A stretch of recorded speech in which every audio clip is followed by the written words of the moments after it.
নমস্কার বন্ধুরা, মেঘার সাথে বাঙালিয়ানার আরও একটি নতুন পর্বে আপনাদের সবাইকে স্বাগত। আশা করি আপনারা সবাই খুব ভালো আছেন এবং সুস্থ আছেন। আমরাও সকলে খুব ভালো আছি। আজকের পর্বে আপনাদের সঙ্গে আমি শেয়ার করব মটরশুঁটির খাস্তা কচুরির রেসিপি। কোনো ময়দা এখানে ইউজ করব না, আজকে আটা দিয়ে এই খাস্তা কচুরি আমি তৈরি করে দেখাবো।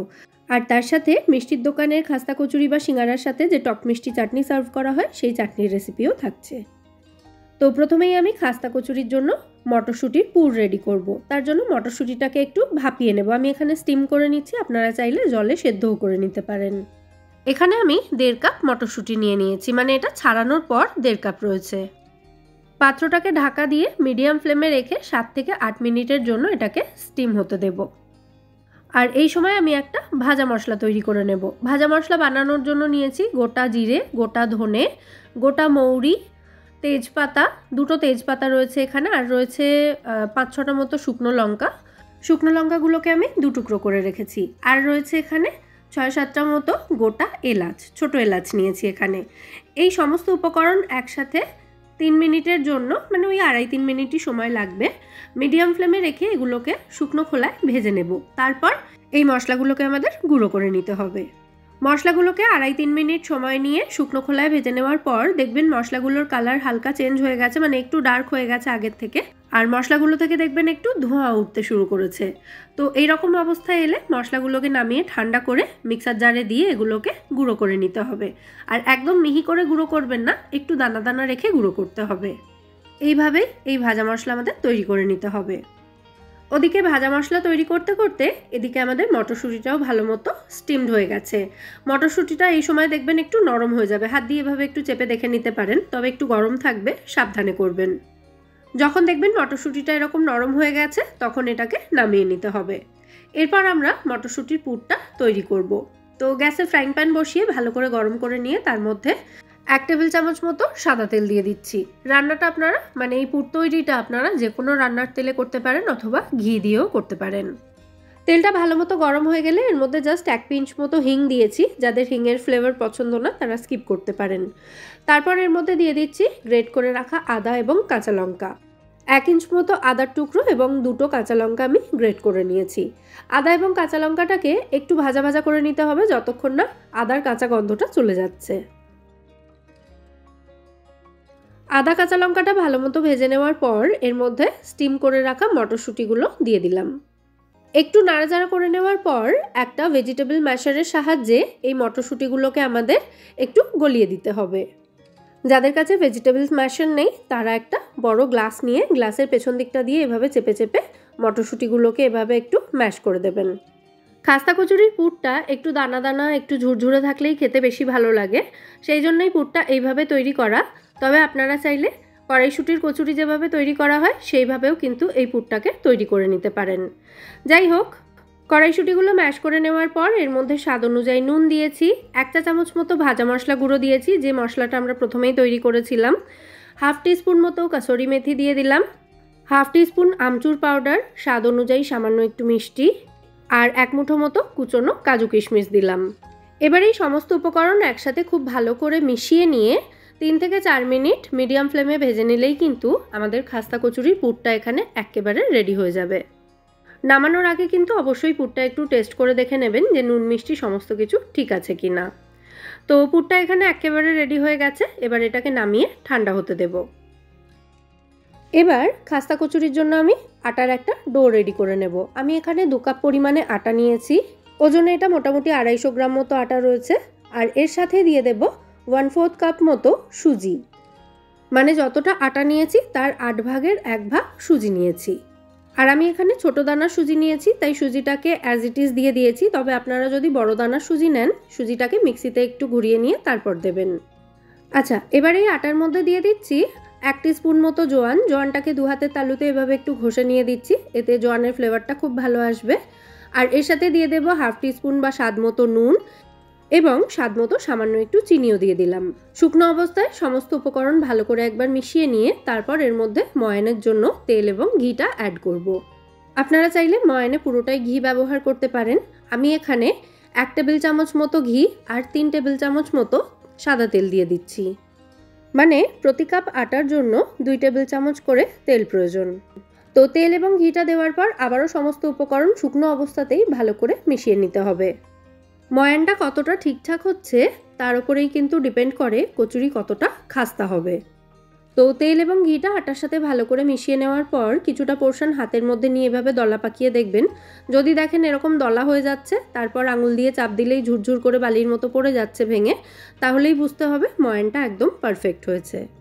তো এবার অল্প অল্প করে জল অ্যাড করে এই আটাটা মেখে একটা ডো আমাদের তৈরি করে নিতে হবে।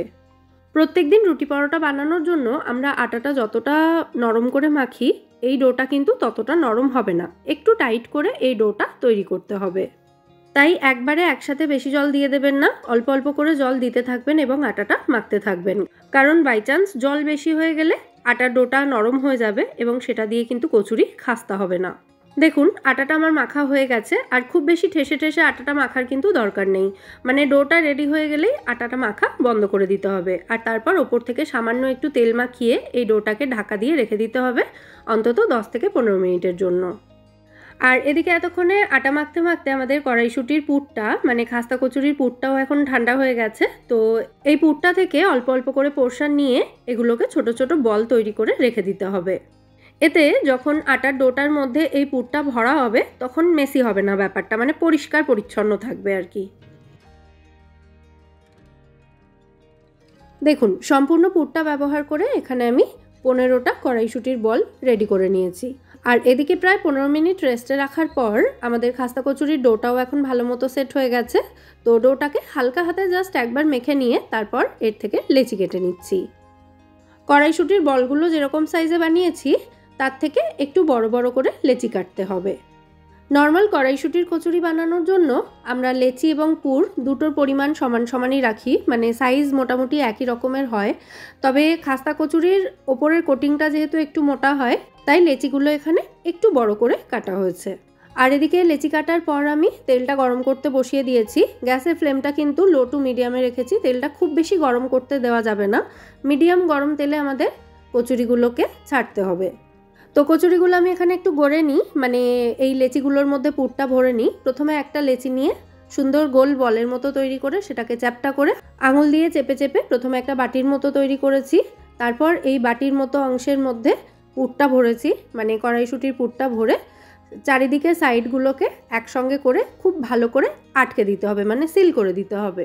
এভাবে একটু পিঞ্চ করে করে বা চিমটি কেটে কেটে সিল করবেন, তাহলে দেখবেন এটা আর খুলে যাওয়ার চান্স থাকবে না।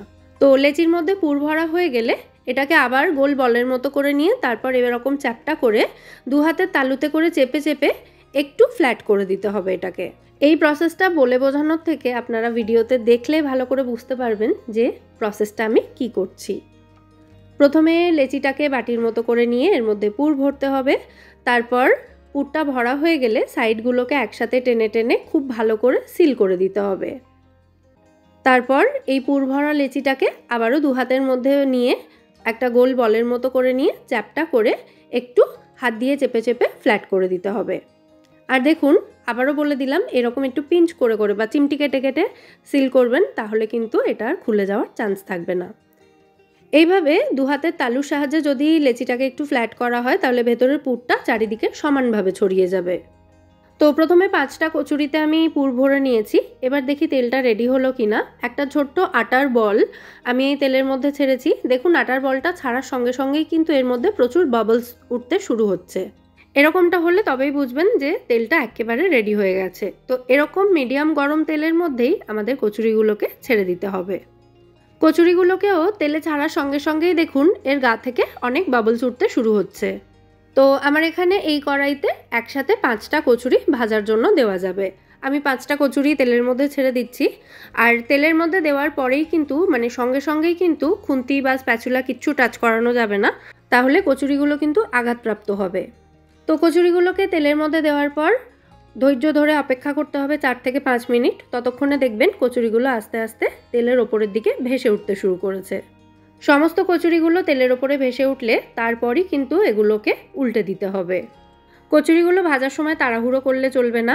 গ্যাসের ফ্লেমটা লো টু মিডিয়ামে রেখে কচুরিগুলোকে একদম ধিমে আঁচে ভাজা হতে দিতে হবে।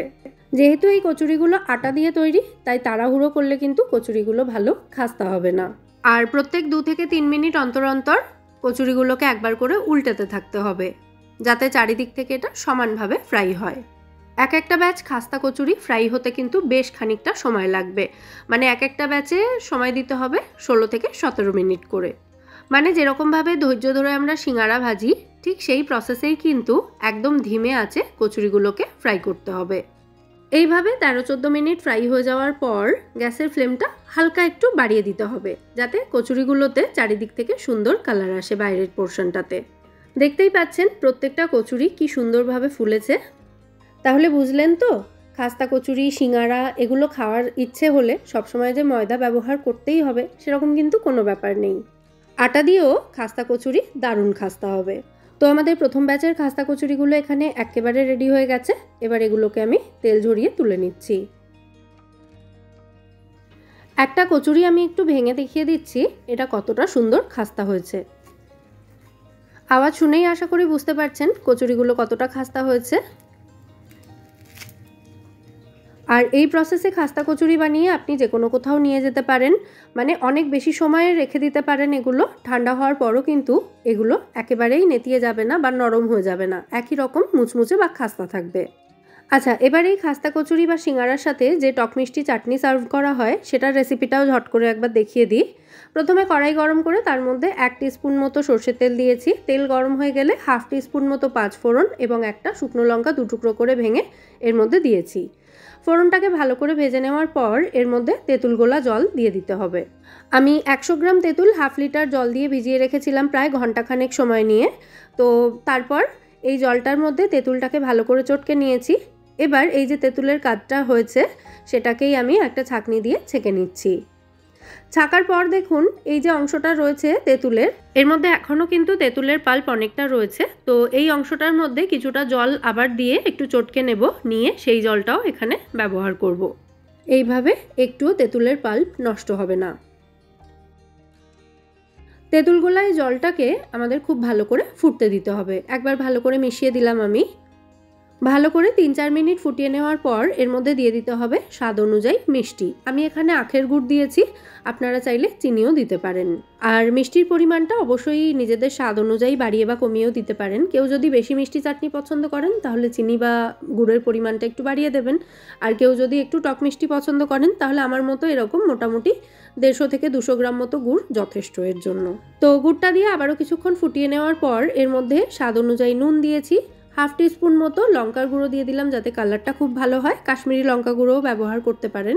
1/2 টিস্পুন মতো বিট নুনও দিয়ে দেবো এর মধ্যে। আগে যেহেতু রেগুলার সল্ট বা নুন ব্যবহার করা হয়েছে তাই বিট নুনটাকে একটু ব্যালেন্স করে দিতে হবে, বা দুটো নুন এমনভাবে দেবেন যাতে বেশি না হয়ে যায় নোনতাটা।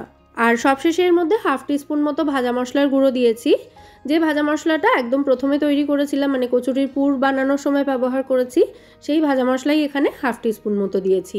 ভালো করে মিশিয়ে নিয়ে এই চাটনিটাকে আমাদের আরও কিছুক্ষণ ফুটিয়ে একটু ঘন করে নামিয়ে নিতে হবে।